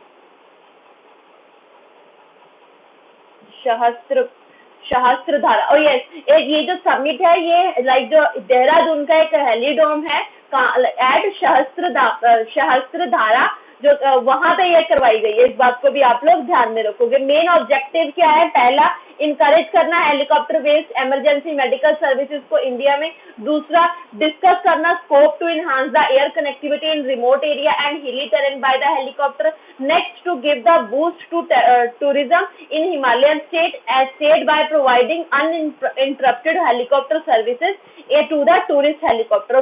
नेक्स्ट क्या है, प्रोवाइड करवाना एक इंटरेक्टिव प्लेटफॉर्म टू जितने भी प्राइवेट प्लेयर्स हैं ताकि वो to identify the business potential in crucial area, जो क्रूशियल एरिया था जो अपने आप को वहां पर भी अपना बिजनेस जो क्या है एक्सपेंड कर सके। अब हम देखते हैं क्वेश्चन नंबर 18 की तरफ। क्वेश्चन नंबर 18 क्या है, consider the following statement with reference to national infrastructure pipeline. जो नेशनल इंफ्रास्ट्रक्चर पाइपलाइन प्रोजेक्ट है वो लॉन्च 2019-20 में बोला गया, ये चलेगा 2019-20 से लेकर 2024-25 तक। ये 2008 में एस्टेब्लिश नहीं हुआ। इसके साथ जो हमारी फर्स्ट स्टेटमेंट है वो क्या हो जाती है, incorrect. It includes only greenfield project above ₹100 crore. नहीं भाई, ये ओनली ग्रीनफील्ड प्रोजेक्ट है, इसमें ब्राउन फील्ड प्रोजेक्ट को भी इंक्लूड किया जाएगा। तो जो हमारा ऑप्शन है वो इनमें से कोई भी करेक्ट नहीं है, that is neither one nor two are correct, क्योंकि ये 2019-20 से लेके 2024-25 तक ये काम करने वाला है और ये ग्रीनफील्ड और ब्राउनफील्ड प्रोजेक्ट को इंक्लूड किया जाएगा जिनकी कॉस्ट कितनी है, अबव द 100 करोड़ से 100 लाख करोड़ से ज्यादा है। ओके, अब थोड़ा सा बात कर ले। हमारे जो honourable prime minister Narendra Modi ji हैं, उन्होंने इंडिपेंडेंस डे स्पीच में इस बात को हाईलाइट किया था कि जो 100 लाख करोड़ का वो इन्वेस्ट करेंगे in next 5 year, okay, on the infrastructure, जिसमें इंप्लीमेंट किया जाएगा infrastructure programme of this scale. It is important that projects are adequately prepared and launched in the pursuit of this. जो एनुअल इंफ्रास्ट्रक्चर पाइपलाइन है उसको develop किया जाएगा। इसका main क्या है कि जो achieve this task force under the chairmanship of secretariat, मतलब जो डीईए है उनके अंदर एक टास्क फोर्स बनाई जाएगी जो कि क्या करेगी, कॉन्स्टिट्यूट की जाएगी by the union finance minister, ताकि जो भी इसका इस पाइपलाइन के लिए जितना भी फंड है उनको बारे में उसको पूरा पाइपलाइन में एक बार डिफाइन किया जा सके और उसको फर्दर यूज किया जा सके। और जो नेशनल इंफ्रास्ट्रक्चर पाइपलाइन है इसमें इंक्लूड किया जाएगा greenfield as well as brownfield project with an estimate cost more than 100 crore each. Okay, मतलब 100 करोड़ ईच, मतलब एक ग्रीनफील्ड और एक ब्राउनफील्ड, उन दोनों को उन्होंने क्या किया कि उसके बारे में हम लोगों ने प्लान बनाया। ओके, नेक्स्ट हमारे पास आता है एक हमें अभी एक न्यूज बात में वर्ड आया था, that is term of reference of the task force. वो क्या है, इनका काम क्या होगा कि आइडेंटिफाई करना जो भी टेक्निकल फिजिबिलिटी है एंड इकोनॉमिकली वायबिलिटी है इन वायबल इंफ्रास्ट्रक्चर प्रोजेक्ट्स है जिनको इनिशिएट किया जा सकता है फाइनेंशियल ईयर 2019-20 में। ये किसका काम है, with reference to task force, ये टास्क फोर्स ये करेगी। दूसरा क्या है, लिस्ट बनाना उन प्रोजेक्ट्स की जिनको इंक्लूड किया जा सकता है पाइपलाइन में अगले रिमेनिंग 5 सालों के लिए, बिटवीन द 2020 एंड 25 में। और इसका दूसरा इन्होंने एस्टिमेट लगाना है जो भी annual infrastructure investment and capital cost कितनी आ सकती है। ये गाइड करेगा मिनिस्टर्स, जो भी मिनिस्ट्रीज हैं उनको आइडेंटिफाई करने के लिए। एक मिनट, उनको आइडेंटिफाई करने के लिए एंड जो एप्रोप्रिएट सोर्स ऑफ फाइनेंसिंग जो सजेस्ट करेगा, मॉनिटर एंड प्रोजेक्ट कॉस्ट का की जो ओवररन को मिनिमाइज करने के लिए। एक मिनट, आई गेस थोड़ा सा स्पेस में थोड़ी प्रॉब्लम हो रही है, let me check.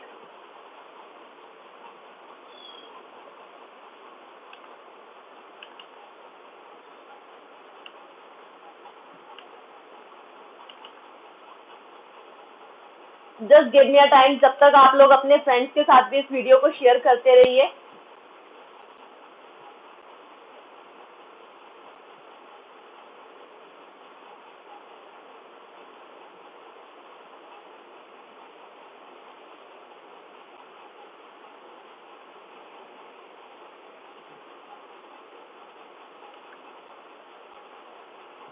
I guess अब थोड़ा ठीक हो जाएगा, देखते हैं कितना बन पाती है हमारी वीडियो। ओके, ये हम लोगों ने डिस्कस कर लिया। अब हम देखते हैं इसके बारे में, जो नेक्स्ट क्वेश्चन है उसके बारे में देखते हैं। जो हमारा नेक्स्ट क्वेश्चन है that is related to question number 19। Question number 19 क्या है, which of the following statement about India investment grid is correct, मतलब जो इंडिया इन्वेस्टमेंट ग्रिड है उसके बारे में करेक्ट स्टेटमेंट कौन सी है? पहली क्या है? It is a interactive and dynamic national web development portal जो शोकेस करेगा information on investable project across the India. जो फर्स्ट स्टेटमेंट है दैट इज एब्सोल्युटली करेक्ट। अब सेकंड देखते हैं, it is initiative by ministry of finance. मैं आपको बता दूं जो इंफ्रास्ट्रक्चर ग्रिड है इसका मिनिस्ट्री ऑफ फाइनेंस के साथ कुछ ऐसा लेना देना नहीं है। ये सिंगल इंटरेक्टिव प्लेटफॉर्म है जो कनेक्ट करेगा पोटेंशियल इन्वेस्टर्स को प्रोजेक्ट किसके साथ? प्रोजेक्ट प्रमोटर्स के साथ। इसका लेना देना है DPIIT जो क्या है? Department of promotion of industry and internal trade. इस बात को आप लोग ध्यान में रखोगे। नेक्स्ट हमारे पास आता है which of the following statements are incorrect. अब हमें कुछ स्टेटमेंट्स दिए, उनमें से इनकरेक्ट स्टेटमेंट हम लोगों ने ढूंढनी है। पहला क्या है? A country's longest electrified rail tunnel is located in the state of Telangana. भाई जी कंट्री का लॉन्गेस्ट जो रेल टनल है वो तेलंगाना में नहीं, वो आंध्र प्रदेश में। जो हमारी फर्स्ट स्टेटमेंट है वो इसी के साथ क्या हो जाती है? इनकरेक्ट। जहां जहां फर्स्ट स्टेटमेंट 1 का नाम है उसको हम लोग अल्टीमेटली, अच्छा एक ही स्टेटमेंट के बारे में पूछा गया तो एक पहली स्टेटमेंट पढ़ते ही जो हमारा आंसर है वो सॉल्व हो जाता है। ओके, नेक्स्ट दूसरा स्टेटमेंट हमारे लिए इंपॉर्टेंट होता है जो हम लोग, बिकॉज हम लोगों ने पेपर नहीं सॉल्व करना, हम लोगों ने अपनी इंफॉर्मेशन को गैदर करना ताकि जब हमें पेपर में कोई ऐसा क्वेश्चन आए तो हम उसे अच्छे से सॉल्व कर पाए। नेक्स्ट स्टेटमेंट क्या है? It is the country's first electrified tunnel is built in the shape of horseshoe using a new Austrian tunnelling method. ये बिल्कुल ठीक है। नेक्स्ट क्या है? The country's first electrified tunnel construction was completed in the record time of 43 month. ये भी बिल्कुल ठीक है। थोड़ा सा हम लोग इसके बारे में पढ़ लें। ये जो first longest electrified rail tunnel है वो रिसेंटली इनॉग्रेट की गई है आंध्र प्रदेश में। ये जो कि किस के बीच में होगी? जो चेरोलपुली एंड रेपुडू स्टेशन है ऑफ द आंध्र प्रदेश, उन्हीं के बीच में ये क्या करेगा? टनल का उनके उनके उनके बीच में टनल बनाई जाएगी। ये एक newly constructed tunnel will provide the seamless rail connectivity between the Krishnapatnam fort and hinterland area of freight for the freight movement. Okay, total जो इसमें LED लाइट्स लगाने की बात की गई है every 10 metre inside the travel. Okay, इस बात को हम लोगों ने ध्यान में रखना है। Next is question number 21। Question number 21 की तरफ देखते हैं। हमारा क्वेश्चन नंबर 21 क्या है? कंसीडर, यहाँ पर हम लोगों को पूछा गया following statement with reference to Asian tea alliance. Okay, इसके बारे में पढ़ लेते हैं। फर्स्ट स्टेटमेंट क्या है? It plans to work toward enhancing tea trade, agricultural exchange, technology exchange as well as globally promoting tea. जो फर्स्ट स्टेटमेंट है वो बिल्कुल ठीक है। Next, India is the largest producer of black tea. ये भी हमारा बिल्कुल क्या हो जाता है? करेक्ट। अभी हम देखते हैं जो सेकंड स्टेटमेंट है वो हमारी क्या है? The India tea association is not a part of alliance. भाई इंडिया की टी एसोसिएशन भी पार्ट है द एशियन टी अलियंस के बीच में। ओके, इस बात को हम लोग ध्यान में रखोगे। जो हमारी एशियन टी अलियंस है वो यूनियन है टोटल 5 ग्रोइंग जो tea growing and consuming countries है उनकी, जो लॉन्च की गई थी कहाँ पर? In the Guangzhou in China. इसके जो मेंबर्स हैं of the alliance of the Indian tea association, China tea market association, Indonesia, Sri Lanka and Japan. इस बात को आप ध्यान में रखोगे। Indian, China, Indonesia, Sri Lanka and Japan. जो एटी है, जो एशियन टी अलायंस, उनका जो प्लान वो क्या है? Plan to work toward enhancing the tea trade, मतलब जो टी के बीच का जो ट्रेड हो रहा है उसको हम लोगों ने एनहांस करना है। Cultural exchange and technology exchange as well as globally promoting, किसको करना है? टी को ग्लोबली प्रमोट करना है। ओके, नेक्स्ट क्या है? जो दो एसोसिएशन है उन्होंने साइन किया है इस पैक्ट को to promote the green tea and black tea. Okay, consumption in major जो मार्केट है यूरोप की, यूएस की, रशिया की, West Asia besides India and China. India and China के अलावा जो भी बाकी जहाँ पे टी की मार्केट है वहां पर इसको ग्रीन टी और ब्लैक टी को प्रमोट करने की बात की है। ओके, नेक्स्ट हमारे पास आता है क्वेश्चन नंबर 22। क्वेश्चन नंबर 22 हमारे पास क्या है? That is, consider the following statement with reference to Eastern Economic Forum. इसके बारे में हम पढ़ लेते हैं। पहला, it aimed to support the economic development of Russia's Far East and to expand international cooperation in the Asia Pacific region. ये बिल्कुल ठीक है, ये ये सपोर्ट करेगा जो economic development. Eastern economic forum के बारे में थोड़ा सा बता दूं, रशिया बहुत ज्यादा बड़ा है, जो रशिया का जो फार ईस्ट एरिया है वहां पे रशिया खुद काम नहीं कर पाता, तो इसके लिए वो अलग अलग कंट्रीज को इनवाइट करता है कि आप लोग आओ और मेरे एरिया में आके डेवलपमेंट करो, और अपने जो स्पॉन्सरशिप के साथ अपना आप भी बेनिफिट लो और मेरा वो वाला एरिया भी क्या हो जाएगा, डेवलप हो जाएगा। तो अभी रिसेंटली उसका 5th एडिशन हेल्ड हुआ था व्लादिवोस्टॉक में। ओके, तो जो फर्स्ट स्टेटमेंट है वो तो हमने करेक्ट कर दी है। सेकंड स्टेटमेंट यहाँ पे लिखा है 6th स्टेटमेंट, नहीं भी 6th 3 5th, मतलब 5वां जो है एडिशन आया था, ना कि 6ठा। जो सेकंड स्टेटमेंट है वो इनकरेक्ट हो जाती है, जो आंसर इज ओनली 1। मैं आपको जो रशिया के फार ईस्ट एरिया के बारे में बता चुकी हूँ, आई डोंट थिंक सो कि आपको कुछ और इसमें पता होना चाहिए। एक और बात कि ये जो ये कब से स्टार्ट हुआ है, ये 2015 से स्टार्ट हुआ है। ओके, जो ईस्टर्न इकोनॉमिक फोरम है ये 2015 से स्टार्ट हुआ है। नेक्स्ट इज अभी कौन सी हुई थी, 5th हेल्ड हुई थी। Next is question number 23, consider the following statement with respect to atomic exchange and information regime. Okay, इसके बारे में हम लोग पढ़ते हैं। पहली स्टेटमेंट क्या है, इनमें से करेक्ट स्टेटमेंट पूछी गई है। पहली स्टेटमेंट क्या है, it is a systematic and periodic transmission of bulk taxpayer information by the source country to the resident country. Okay, जो फर्स्ट स्टेटमेंट है वो क्या है, बिल्कुल करेक्ट है। मतलब यहाँ पे क्या है, इंफॉर्मेशन ट्रांसफर की जाएगी टैक्स पेयर्स की from the source to the resident country. मतलब सोर्स और रेजिडेंस का क्या मतलब है, कुछ लोग क्या करते हैं, अपना जो टैक्सेबल इनकम है उसको छुपाने के लिए अपना जो पैसा है उस किसी और कंट्री में भेज देते हैं।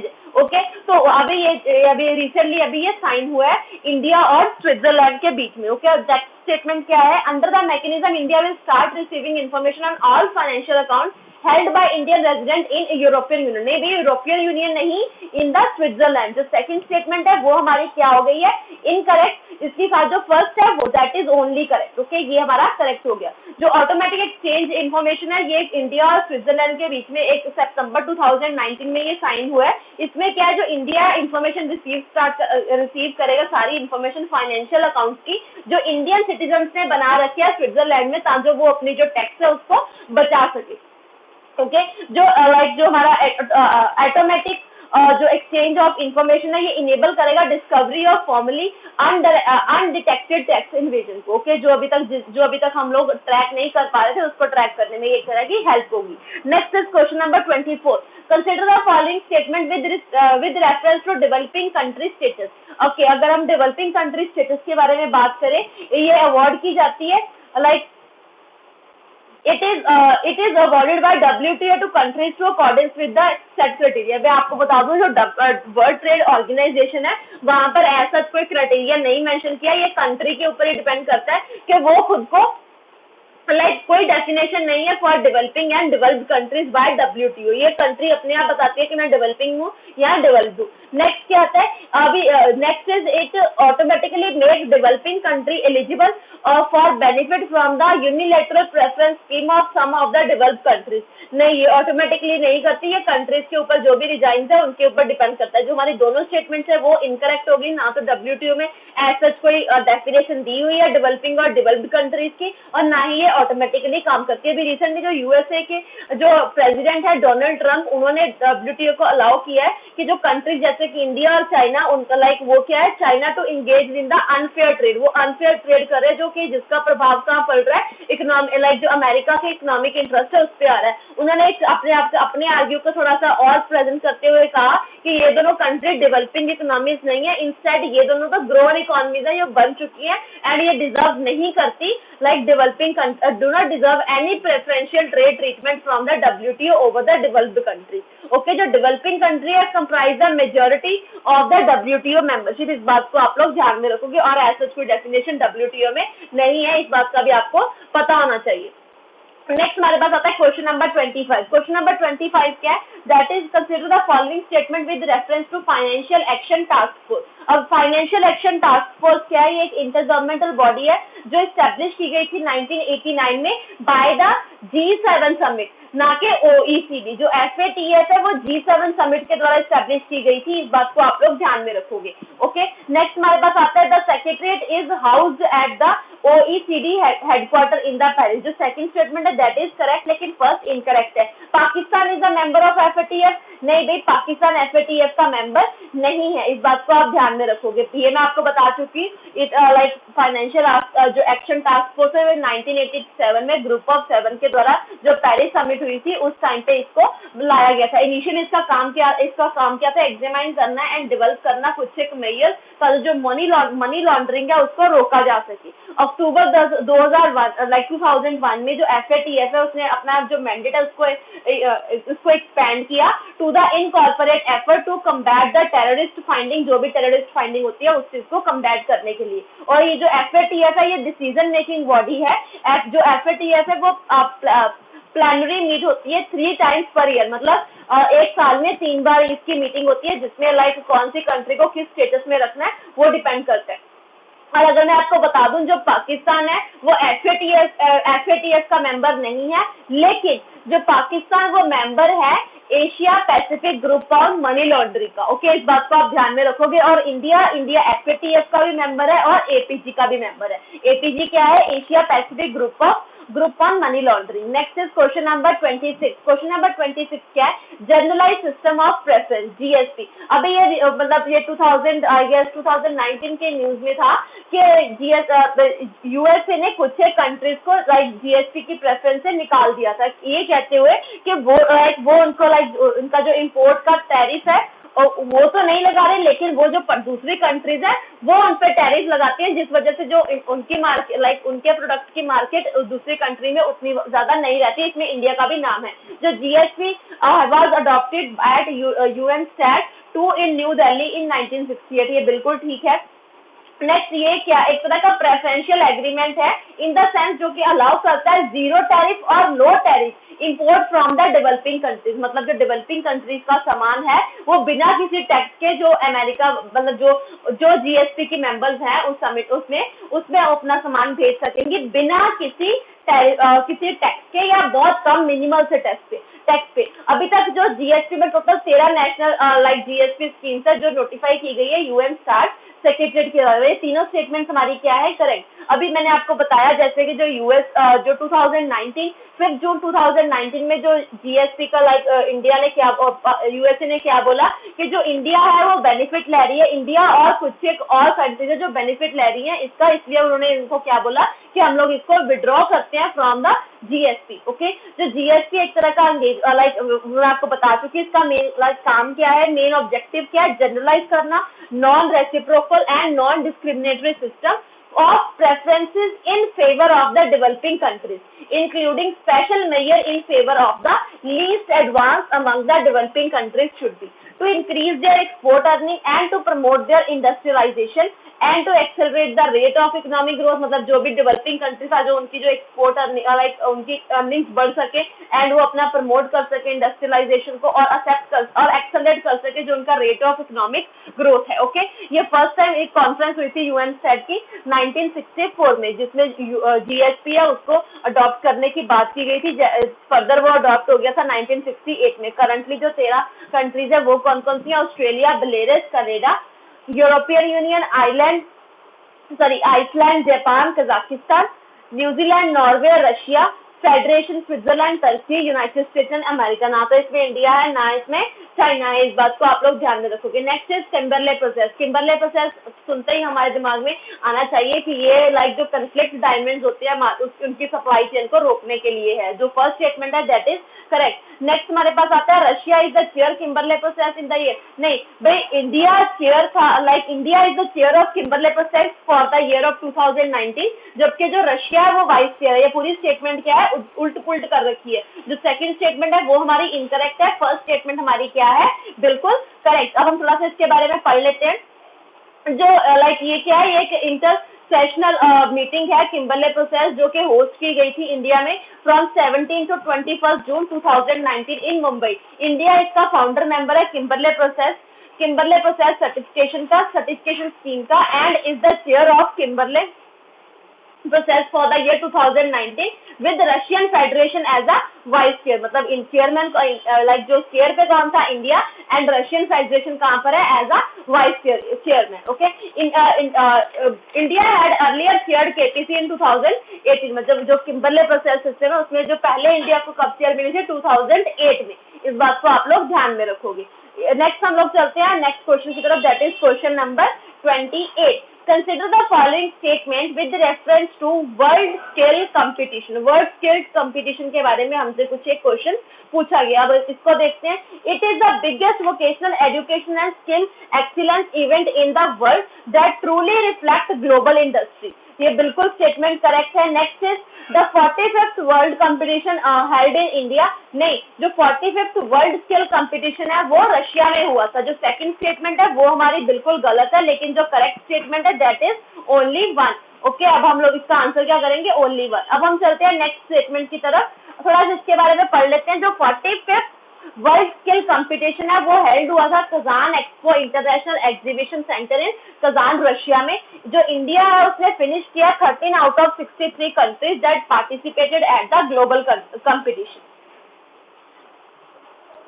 अब हम चलते हैं एडिशनल इन्फॉर्मेशन. जो अभी रिसेंटली जो वर्ल्ड स्किल जो करंटली है उसमें 79 मेंबर्स कंट्रीज है एंड द रीजन है. मोस्ट ऑफ जो है वो क्या है, organized nation skill national skill competition, जो हेल्प करते हैं प्रिपेयर करने के लिए हमारी वर्कफोर्स को, हमारे टैलेंट को, जो कि आज की जॉब्स है और फ्यूचर हमारा रहने वाला है उसके अनुसार. इट वाज फंडेड बाय, इसको फंड कब मिला था, 1940 में ये बनाया गया था. And emerge from the desire to create a new employment opportunity for young people in some of the economies that were devastated by the Second World War. जो वर्ल्ड स्किल इंडिया है is an initiative of the India national skill development council under the ministry of skill development and entrepreneurship. जो through the world skill India initiative has been leading the countries participating at the world skill international competition since 2011. अब हम चलते हैं question number 29 की तरफ. Question number 29 क्या है, that is related to AFCAFTA. AFCAFTA क्या है, African continental free trade agreement. अब यहाँ पर क्या, it was recently sign by all the 54 state of African union. नहीं भाई, सभी के द्वारा नहीं किया गया. एक अभी भी अफ्रीकन स्टेट है जिसने अभी तक इसको साइन नहीं किया, that is I guess Eritrea. Yes, Eritrea ने अभी तक इसको साइन नहीं किया है. जो हमारा फर्स्ट स्टेटमेंट है वो हमारा क्या हो जाता है, इनकरेक्ट. अब हम देखते हैं सेकंड स्टेटमेंट के बारे में. It would be world's largest free trading agreement. Yes, ये बिल्कुल ठीक है, लेकिन जो फर्स्ट स्टेटमेंट है वो इनकरेक्ट है. जो 12th एक्स्ट्रा ऑर्डिनरी जो समिट हुई थी अफ्रीकन यूनियन की, उसमें कंक्लूड किया गया था एट द निमा में. उन्होंने क्या बोला था कि जो कैपिटल है नाइजर रिपब्लिक की, कि उनमें से जो 54 जो अफ्रीकन स्टेट्स है उन्होंने क्या कर दिया, इसको लाइक रेटिफाई कर दिया है. और 54 ने इसको साइन कर दिया है और 27 ने रेटिफाई. अब साइन और रेटिफाई में फर्क क्या होता है. साइन मतलब लोग कॉन्फ्रेंस होती है उस टाइम पे कह देते हैं कि हाँ हम ऐसा काम करेंगे. रेटिफाई का मतलब होता है जब वो अपनी पार्लियामेंट में जाके बैठते हैं वहां पर वो एक एक्ट पास करवा लेते हैं ताकि जो हम लोग ऐसा करेंगे. रेटिफाई मतलब जब उस पर्टिकुलर कंट्री की पार्लियामेंट में वो बिल पास हो जाए तो उसका मतलब रेटिफाई. साइन का मतलब जब कॉन्फ्रेंस हुई उस टाइम पे जब लोगों ने एक्सेप्ट कर लिया वो that is under the signing. इस बात को आप लोग ध्यान में रखोगे. Next is question number 30. Question number 30 क्या है, consider the following statement with reference to Persian gulf regional dialogue firm. It is proposed by Saudi Arabia. नहीं भाई, जो Persian gulf regional dialogue firm है ये ईरान के द्वारा प्रपोज किया गया. नेक्स्ट इज इसका एम क्या है, रिप्लेस करना गल्फ कॉर्पोरेशन को. नहीं, इसका एम क्या है कि एड्रेस करना जो भी कन्फ्लिक्ट आ रहे हैं, मिसट्रस्ट हो रहा है इन द रीजन, मतलब रीजन में जो भी पर्शियन गल्फ रीजन में जो भी लाइक हमको मिसट्रस्ट देखने को मिल रहा है या जो भी चैलेंजेस आ रहे हैं उसको ओवरकम करना, और ये ईरान ने प्रपोज किया है. तो दोनों स्टेटमेंट्स हमारी क्या हो जाती हैं, इनकरेक्ट. इसका आंसर क्या आएगा, neither one nor two are correct. अब हम इसकी थोड़ी बेसिक इन्फॉर्मेशन देख लें. ये जो एक डिप्लोमेटिक इनिशिएटिव है जो एड्रेस करेगा जो लिंगरिंग कन्फ्लिक्ट हो रहा है एंड मिसट्रस्ट देखने को मिल रहा है गल्फ रीजन में, और ईरान ने इसको प्रपोज किया है as a new platform for regional peace building, जो एक तरह का पीस का एनवायरमेंट बनाया जा सके. लाइक ये जो अनाउंसमेंट हुई है, the announcement of Persian gulf region dialogue firm is ये तरह की सिग्निफिकेंट है as it comes in the wake of continued erosion of the Gulf Cooperation Council, which is which in the recent year has been divided between the Iranian and the Saudi sphere. अब हम देखते हैं question number 31 के बारे में। Question number 31 क्या है? With reference to public credit registry, public credit registry के बारे में कौन सी बात इनकरेक्ट है? ओके, हम पढ़ना स्टार्ट करते हैं। जो पब्लिक क्रेडिट रजिस्ट्री है ये एक तरह का एक्सटेंसिव डेटाबेस है ऑफ क्रेडिट, लाइक जो credit information for India that is accessible to all stakeholders. ये बिल्कुल ठीक है। ये सेटअप किया गया बाय द सेंट्रल बैंक, ये भी बिल्कुल ठीक है। पीसीआर जो पब्लिक क्रेडिट रजिस्ट्री है ये इनहांस करेगा efficiency of the credit market and increase करेगा फाइनेंशियल इंक्लूजन और इंप्रूव करेगा ईज ऑफ डूइंग बिजनेस को एंड हेल्प करेगा जो हमारी डिलीजेंसीज होती हैं उसको रिमूव करने में। तीनों स्टेटमेंट्स हमारी करेक्ट है। जो PCR contain data on borrowing from the bank and non banking financial companies only and does not contain data on corporate bonds. भाई ये डाटा जो कॉर्पोरेट बॉन्ड्स है उसको भी ये इंक्लूड करता है। इसी के साथ जो हमारा डी है वो हमारा क्या हो जाता है? इनकरेक्ट। ओके, अभी हम चलते हैं इसी स्टेटमेंट के बारे में। जो पब्लिक क्रेडिट रजिस्ट्री एक तरह की इंफॉर्मेशन रेपोजिटरी है जो जो कलेक्ट करती है जितने भी loan information of individual and corporate buyers की, दोनों की। ये जो क्रेडिट रेपोजिटरी है ये एक तरह की हेल्प करती है किसमें डिस्टिंग्विश करने में कौन सा गुड बोरोवर है और कौन सा बैड बोरोवर। अब पीसीआर की जरूरत क्यों पड़ी? हम लोगों ने रिसेंटली देखा बहुत ज्यादा हम लोग को ऐसे केसेस देखने को मिलते हैं कि लोग क्या हो जाते हैं, बैंक से लोन लेते हैं और फिजिटिव बन जाते हैं। तो उसी के लिए ये पीसीआर एक तरह का हेल्प करेगा कि लाइक बैंक को हेल्प हो सके कि किसको लाइक वो बोरो कर सकते हैं ट्रस्ट करके, किसको उन्होंने नहीं मनी देनी। Okay, next is question number 32। Question number 32 क्या है? Which of the following was introduced by SEBI. SEBI क्या? Securities exchange board of India. अब इसका मेन लाइक क्या, which of the following introduced by SEBI के द्वारा क्या इंट्रोड्यूस किया गया है? Like to as a measure to keep tab on securities that witness an abnormal price rise that is not commensurate and the financial health। अभी सिर्फ हमें ये बताना चाहिए क्या इंट्रोड्यूस किया है। ये किया है graded surveillance major. Graded surveillance major क्या है? सेबी ने उसको इंट्रोड्यूस किया ताकि एक तरह की सिक्योरिटीज एंड विटनेस जो भी एबनॉर्मल प्राइस बढ़ रहे हैं उन चीजों को लाइक फाइनेंशियल हेल्थ को कंट्रोल करने के लिए इसको लाइक क्या किया जा सके, रोका जा सके और अंडरलाइन किया जा सके कुछ एक principle behind the grade surveillance framework ताकि अलर्ट किया जा सके एंड प्रोटेक्ट किया जा सके इन्वेस्टर्स की ट्रेडिंग इन द सिक्योरिटी को। ओके, जो सेबी है वो मे पुट शेयर जो अपने कुछ एक शेयर है वो कंपनीज में डालेगा as the major of suspected price like जो भी उनके हो रहे हैं under the ambit of shell companies. Next आता है क्वेश्चन नंबर 33। 33 क्या? Foreign exchange reserve of India is consist of. जो हमारा इंडिया का फॉरेन एक्सचेंज रिजर्व है उसमें गोल्ड भी आते हैं, फॉरेन करेंसी एसेट्स भी आते हैं, स्पेशल ड्रॉइंग राइट्स भी आते हैं and reserve trend position in IMF भी आता है। तो हमारे जो चारों स्टेटमेंट्स है वो क्या है? करेक्ट। मैं आपको अगर फॉरेक्स के बारे में बताऊं ये क्या है? फॉरेक्स क्या है? Foreign currency asset reserve. ये जो टोटल फॉरेन करेंसी होती है of different countries in economy possess the point at like उसको हम क्या कह देते हैं? Time is its foreign currency reserve. इसके अंदर जो फॉरेक्स में इकोनॉमी में क्या क्या आ सकता है? Like is its foreign currency asset added with its gold, FDR, reserve tranche and IMF. Okay, इसकी टोटल 4 कैटेगरीज होती है, foreign currency asset, gold, special drawing rights and reserve tranche position in the IMF. Next is question number 34. Which among the following are part of debt instruments? इनमें से कौन कौन से जो है वो पार्ट हैं डेप्ट इंस्ट्रूमेंट के, वो हम लोग देख लेते हैं। डेप्ट इंस्ट्रूमेंट के कौन कौन है? बॉन्ड, डिबेंचर एंड जो मॉर्गेज है वो सब है, लेकिन शेयर जो है वो इक्विटी इंस्ट्रूमेंट है ना कि डेप्ट इंस्ट्रूमेंट। इस बात को आप लोग ध्यान में रखोगे। अब हम चलते हैं क्वेश्चन नंबर 35 की तरफ। जो हमारा क्वेश्चन नंबर 35 है that is consider the following statement with reference to merchandise export from India scheme. Okay, इसके बारे में पढ़ते हैं। पहला क्या है? It seeks to promote export of notified good manufactured produce in India. बिल्कुल ठीक है। It is implemented by the ministry of commerce and industry. ये दोनों स्टेटमेंट हमारी बिल्कुल ठीक है। थोड़ा सा हम लोग merchandise export from India scheme के बारे में अगर हम देखें तो वो क्या है?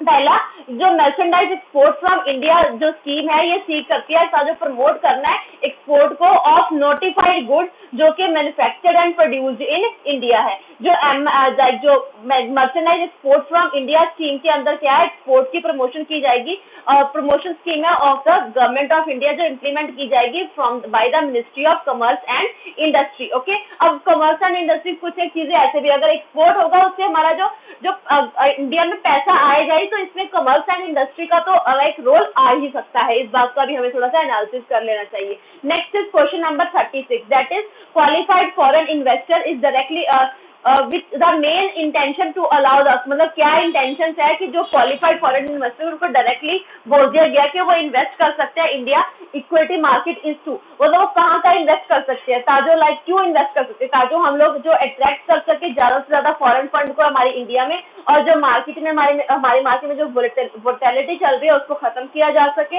और डीपन किया जा सके इंडियन कैपिटल मार्केट को, और बढ़ाया जा सके हमारे जो क्लास ऑफ इन्वेस्टर्स है उनको बढ़ाया जा सके। अगर मैं बात करूं जो क्वालिफाइड फॉरेन इन्वेस्टर है, एक तरह की सब कैटेगरी है पोर्टफोलियो इन्वेस्टर्स के बीच में, जो रेफर करती है कि कोई भी जो फॉरेन इंडिविजुअल, ग्रुप, एसोसिएट या रेजिडेंट, रिस्ट्रिक्टेड टू दोज, मतलब जो लाइक जिनके साथ हमारा MMOU नहीं है उनके लिए ये रिस्ट्रिक्टेड है।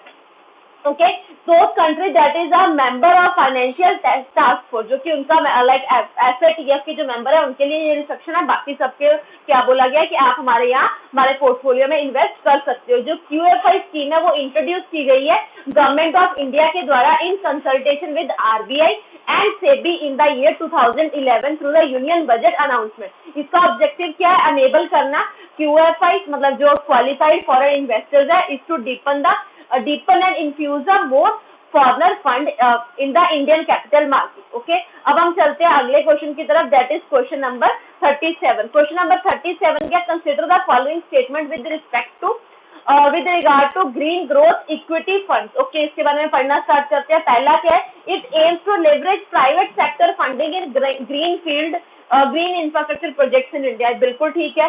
जो फंड है, fund will be registered with the security and exchange board of India, ये भी बिल्कुल ठीक है। जो दोनों स्टेटमेंट्स है वो हमारी बिल्कुल करेक्ट है। हमें पता होना चाहिए ग्रीन ग्रोथ इक्विटी फंड्स है क्या। ये एक national investment and infrastructure funds हैं इंडिया के, in partnership with UK government, like UK की गवर्नमेंट के साथ पार्टनरशिप के साथ ये है launch green growth equity fund. ये एक तरह का ऑल्टरनेटिव इन्वेस्टमेंट फंड है जो कि रजिस्टर किया जाएगा with the security and exchange board of India के साथ। इसका मेन एम क्या है, लेवरेज करना प्राइवेट सेक्टर इन्वेस्टमेंट को from the city of London to invest in the green like जो इंफ्रास्ट्रक्चर प्रोजेक्ट है इन इंडिया का, जो वो इंडिया में ज्यादा से ज्यादा क्या कर सके, इन्वेस्ट कर सके। दिस लाइक ये पहली फर्स्ट इन्वेस्टमेंट होगी NIIF फंड्स ऑफ फंड में। ओके, नेक्स्ट हम लोग चलते हैं क्वेश्चन नंबर 38 की तरफ। ओके, आज हम लोग 50 तक की क्वेश्चन करेंगे या फिर 40 तक की, देखती हूँ कितने हो पाते हैं, बाकी मैं नेक्स्ट वीडियो में कवर करूंगी।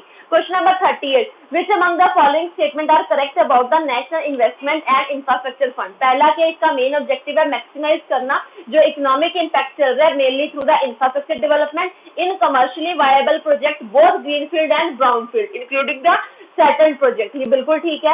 NIIF का मेन जो फोकस है वो कहाँ रहेगा, as a fund of fund with the ability to make the direct investment. दोनों स्टेटमेंट्स हमारी क्या है, करेक्ट। थोड़ा सा हम लोग NIIF के बारे में पढ़ लेते हैं। जो NIIF है ये प्रपोज किया गया है ताकि सेटअप किया जा सके एक तरह का ट्रस्ट, एंड जो हमारा डेप्ट है इन्वेस्ट करने के लिए उसको थोड़ा बढ़ाया जा सके, किसमें, in the equity of infrastructure finance company में, जैसे कि जो हमारे इंडियन रेल फाइनेंस कॉर्पोरेशन है एंड नेशनल हाउसिंग बैंक है। इसका जो मेन आइडिया क्या है, is that these infrastructure finance company can then leverage these extra जो equity manifold है in the sense of NIIF as is a banker of the bank। Okay, इसका main जो ये कब लाइक इसको बनाया गया, इसको अनाउंस किया गया था यूनियन बजट 2015-16 में। इसका मेन ऑब्जेक्टिव है like NIIF would be maximize economic impact mainly through the infrastructure development in commercially viable project both greenfield and bio जो हमारे ब्राउनफील्ड है। इसका जो फंक्शन है वो क्या होंगे, services of the investor in NIIF। दूसरा क्या, प्रिपेयर करना एक shelf of infrastructure projects and provide करना एडवाइजरी सर्विसेज, और इन्वेस्ट करना in the corpus creating by asset management company for investing in private equity. जो NIIF है ये लाइक प्रोवाइड करेगा इक्विटी और quasi equity support to the non banking financial institute, मतलब वो वाली फाइनेंशियल इंस्टीट्यूट जो इंगेज है mainly in the infrastructure financing. These institution will be able, मतलब इन इंस्टीट्यूशन को ये अपना जो कर्ज है वहां से ले पाएंगी और जिनको आगे फर्दर वो आगे लाइक लोगों में बांट पाएंगे। Okay, next is question number 39, ये भी रिलेटेड टू है NIIF के साथ। It is a fund created by government of India in partnership with the UK like United Government UK Government of India to leverage the private sector in greenfield projects in the India base। सिर्फ greenfield नहीं, इसमें brownfield भी है, इसी के साथ ये हमारा ऑप्शन वो क्या होता है, girls. Okay, next is both government will invest up to $120 million each, totally 240 ये नहीं, ये 140 और 240 की बात नहीं है, इट इज अबाउट द, ये सिर्फ ग्रीन जो फंड्स है, सिर्फ ग्रीन इक्विटी फंड्स है, सिर्फ उन्हीं में ही इतना फंड लगाया जाएगा, सारे प्रोजेक्ट्स में नहीं लगाया जाएगा। इस बात को आप लोगों ने ध्यान में रखना है। तो इसी के साथ जो हमारा ऑप्शन 1 और 2 वो दोनों क्या हो जाता है, इनकरेक्ट हो जाते हैं। अब हम यहाँ पर बात हुई है टोटली की बात नहीं, यहाँ पे सिर्फ ग्रीन फील्ड के लिए है ये amount, not for the all amount. Okay, तो हमारा आंसर हो जाता है बोथ 1 और 2 आर इनकरेक्ट। अब हम चलते हैं क्वेश्चन नंबर 40 की तरफ। क्वेश्चन नंबर 40 क्या है, consider which of the following statements are correct with regard to insurance industry in India। अब पहली क्या है, जो इंश्योरेंस रेगुलेटरी जो IRDA regulatory and development authority of India, ये एक ऑटोनोमस अपेक्स स्टैट्यूटरी बॉडी है जो रेगुलेट करती है एंड डेवलप करती है इंफ्रास्ट्रक्चर इंडस्ट्री इन इंडिया, जो कि बिल्कुल ठीक है।